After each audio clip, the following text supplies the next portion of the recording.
Familie, goeiemôre, dit is Vrydag en baie welkom by Vanoggend se oordeenking. Dankie dat jy so ver hierdie week saam met my reis. Ons gesels hierdie week oor gesnoei vir meer.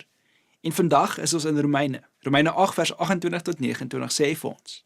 En ons weet dat God alles ten goeie laat saamwerk vir hulle wat hom liefhet.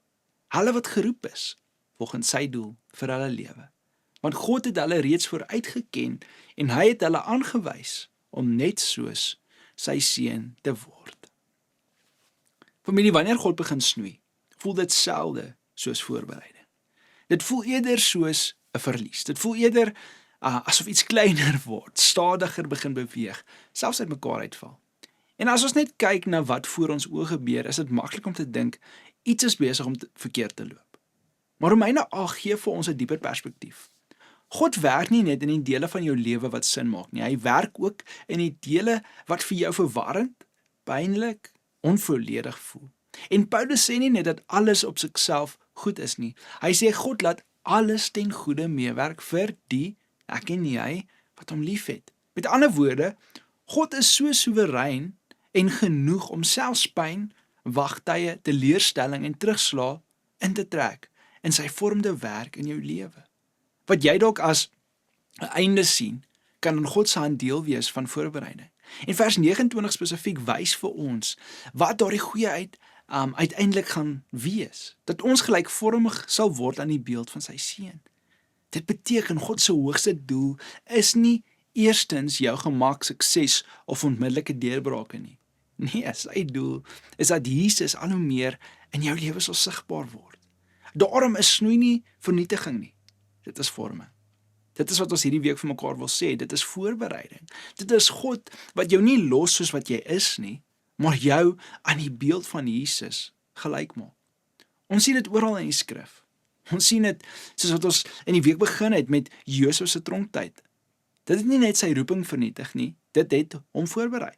Dawid se wildernistyd was nie 'n onderbreking van God se plan nie, dit was deel daarvan. En selfs Jesus se kruis het vir baie soos 'n nederlaag gelyk, soos die einde van Jesus gaan nou doodgaan. Maar ons almal weet, dit was die pad wat deur God verlossing gebring het. Jesus het weer opgestaan. Wat vir die mens soos verlies lyk, word dikwels in God se hand die plek van sy grootste werk. Dit beteken jy hoef nie in elke seisoen onmiddellik te verstaan wat aangaan om God daarin te vertrou nie. Daar is tye wanneer die Vader besig is om dieper te werk as wat jy op daardie oomblik kan sien. Jy sien hoe hy snoei, jy sien dalk die vrug, jy voel die verlies. Hy sien die voorbereiding. Jy beleef die wagtyd, hy werk aan gelykvormigheid aan Jesus. Die familie, vandag is jy dalk in so 'n seisoen. Jy verstaan nie heeltemal wat God doen nie, maar jy weet hy's besig. Jy sien nie net dat iets teruggesny is nie, maar jy sien sy hand. Dan is hierdie waarheid belangrik. Wanneer God snoei, vernietig hy nie. Hy vernietig nooit nie. Hy berei jou voor. Die Vader sny nooit net roekeloos af nie, hy snoei met 'n doel. En ek hoop jy hoor dit in hierdie week, ek hoop jy ervaar dit. Hy snoei met die beeld van sy seun in gedagte. Wat soos verlies voel, word in God se hand dikwels voorbereiding, sodat jy meer soos Jesus kan word.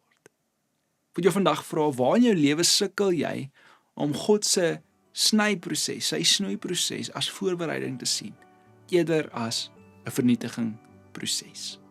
Sit vandag met daardie. Kom ons bid saam. Here, ek wil vir U dankie sê dat U so getrou in hierdie week al met ons kom werk het. Mense kom bedien het deur die woord, mense kom bedien het deur die oordeenking tyd saam. En ek kom bid vandag, Here, dat U net sal aanhou die saadjies saai. Dat U net sal aanhou doen wat U doen, dat U sal aanhou vorm, dat U sal aanhou groei bring in ons elkeen se geestelike lewe. Here, ek sê vir U dankie vandag, net vir U goedheid en guns vir ons lewens. In Jesus naam. Amen. Familie, mag jy 'n wonderlike Vrydag hê. Skakel weer môreoggend saam met ons in vir die laaste oordeenking van hierdie week. Lekker dag.